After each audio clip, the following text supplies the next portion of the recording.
G'day, I'm Andreas Loefler, an orthopedic surgeon from the POW Hospital, and I'd like to talk to you today about AROP, or early recovery after surgery. In 2019 in Australia, we did 51,000 hip replacements and 57,000 knee replacements, and we did our little share of that at the POW Hospital, but all this comes at considerable expense to the community. Now, if we go back in time, and it's not so long ago, that hospital stay was long. In Charnley's days, Charnley was the father of hip replacements. He expected patients to bed rest for 9 days.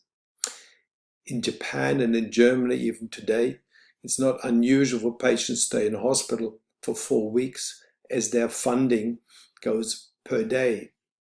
In Australia in the 1990s, it was quite common for hip and knee replacements to be in hospital for 10 days, and this often included some amount of rehabilitation. But on the long term, that's not sustainable. Traditionally, patients were admitted the night before surgery, and this was quite convenient. Patients settled in for a prolonged stay, which is really what they expected. The anaesthetist came and saw them the night before, and often blood tests and x-rays were still ordered. We even had surgical dressers those days who shaved the patient, which nowadays is of course a no-no. But the reduction in hospital stay became necessary as more and more joint replacements were being performed. There was pressure on beds and pressure on costs. There's also a risk with prolonged recumbency causing collapse of lungs, pneumonia, deep venous thrombosis, constipation, perhaps even depression and other complications. Hospital-acquired infections increase with the length of stay, and patients got tired of staying in hospital and wanted to go home. Over the years, between 2007 and 2019, there was a gradual reduction in the hospital stay from 7.5 days to 4.5 for hips and slightly longer for knees. Now, AROP was not started by an orthopedic surgeon. It was in fact championed by a Danish general surgeon who thought that we could optimize patients for surgery and for their recovery. We could decrease the length of stay, save money, and accelerate the recovery. Really, all in all, much better for our patients. And part of that was to set the patient's expectations. Kehlet's premise was that we should reduce the stress response to surgical trauma. We could also reduce the complications. We could improve patient satisfaction by getting patients involved in their own care and return them to independent life much quicker than with the traditional methods. All in all, this was also to provide both clinical and economic benefits. Patients are asked to participate in the planning of their own care. Protocols are set up, and these increase staff confidence. Early involvement of physiotherapists is crucial, as it restores function, gives confidence, and provides safety along the patient's journey. We end up with a shortened hospital stay, overall savings, and lower morbidity. The 30-day mortality is also reduced. This comes in several sections. So in the preoperative period, education is most important.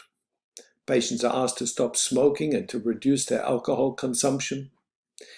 Nutrition can be improved for those who require it, and in particular, there is an opportunity to increase the hemoglobin by giving ferritin infusions where required. We optimize other comorbidities as best possible and get physicians involved. And physiotherapy starts early by showing preoperative exercises, teaching the use of walking aids, which will be required after the surgery, and again to discuss the details of the postoperative protocol. For the intraoperative period, we have a well-hydrated patient, as clear carbohydrate fluids can be had until 2 hours before surgery. We encourage spinal and regional anesthetics. Tranexamic acid reduces the intraoperative blood loss. We try to use warmers to keep normothermia and avoid tourniquets and drains.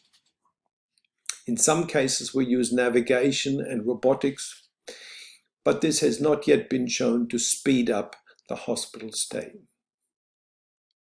In the post-operative period, we avoid opiates, which make patients drowsy and sometimes sick.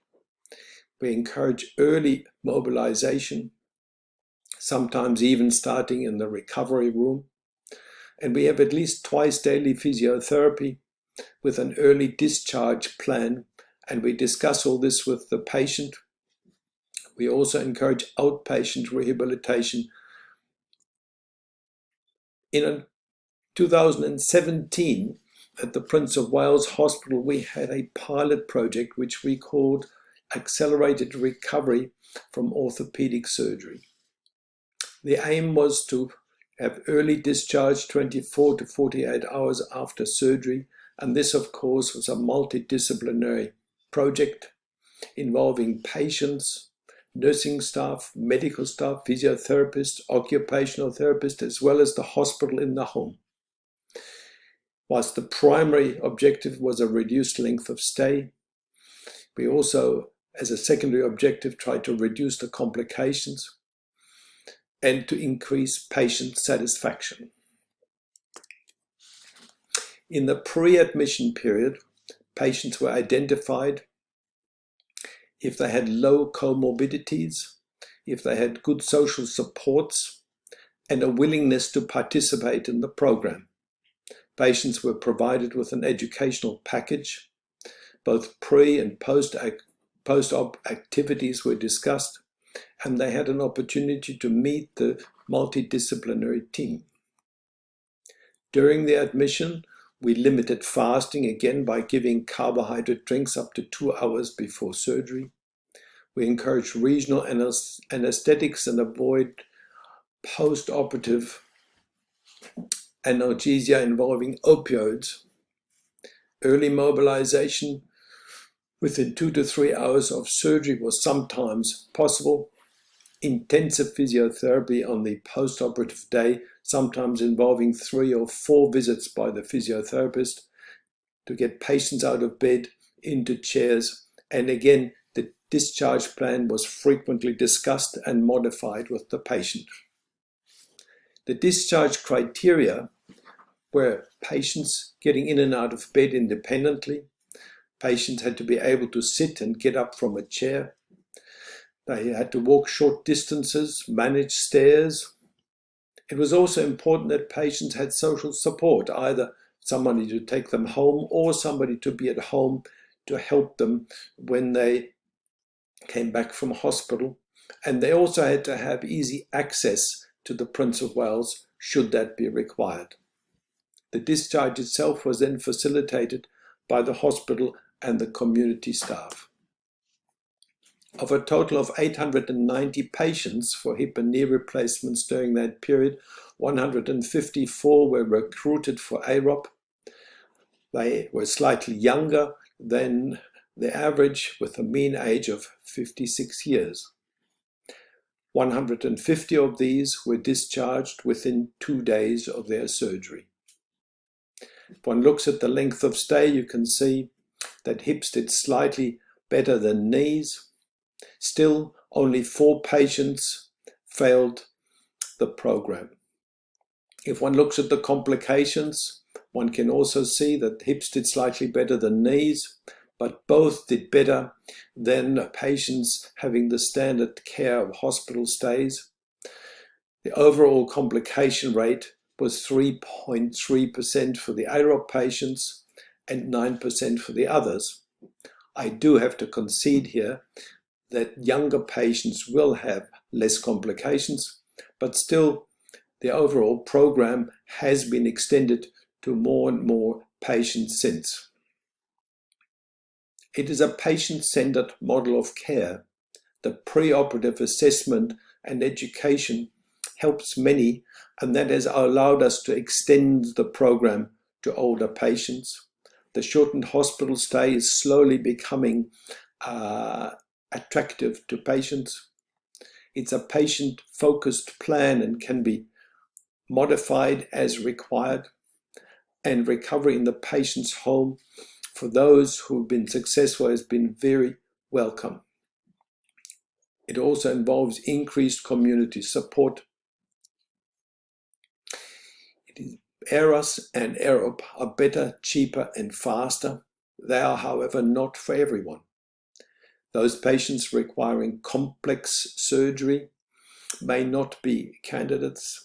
Some elderly patients, again with comorbidities, make this more difficult or impossible. Mental health issues need to be considered.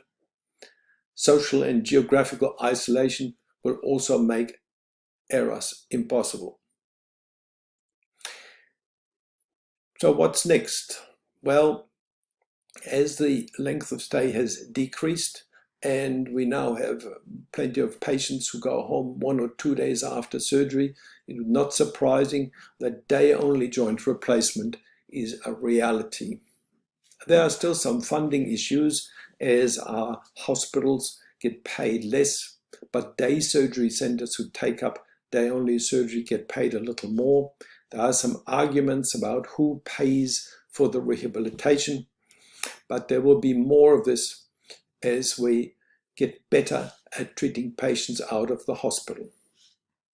I'd like to say a little word about rehabilitation because there's an argument about inpatient or outpatient rehab. Inpatient rehab is popular, especially as patients have heard from their friends what a good time they had in a particular rehab hospital. But inpatient rehabilitation is expensive. Studies have shown that at 6 weeks post-operatively, the functional results are the same for inpatient and outpatient rehab, but the costs can be 10 times higher for the inpatients. Funds are starting to refuse payment for inpatient rehabilitation, and we should be mindful of costs. The ideal model of care is one which is individualized for each patient. We should plan the journey for each patient. We should also manage the expectations and discuss the details before their admission. Discharge should be into a safe place so that patients can be confident of their outcomes. This often involves family and friends, which in turn actually promotes social cohesion. The potential savings are huge. If we look at 108,000 joint replacements last year, and these increase every year, and we look at the fact that an extra day in hospital costs approximately $1,000, one can calculate that 1 day less per patient may give a national saving of $100 million per year. Whilst we are not bankers but professionals, we can act in the best interest of patients by encouraging a speedy recovery with less complications and less risks. This is a challenge and a team effort for all of us. I thank you for your attention and hope that you found some of these facts interesting and helpful.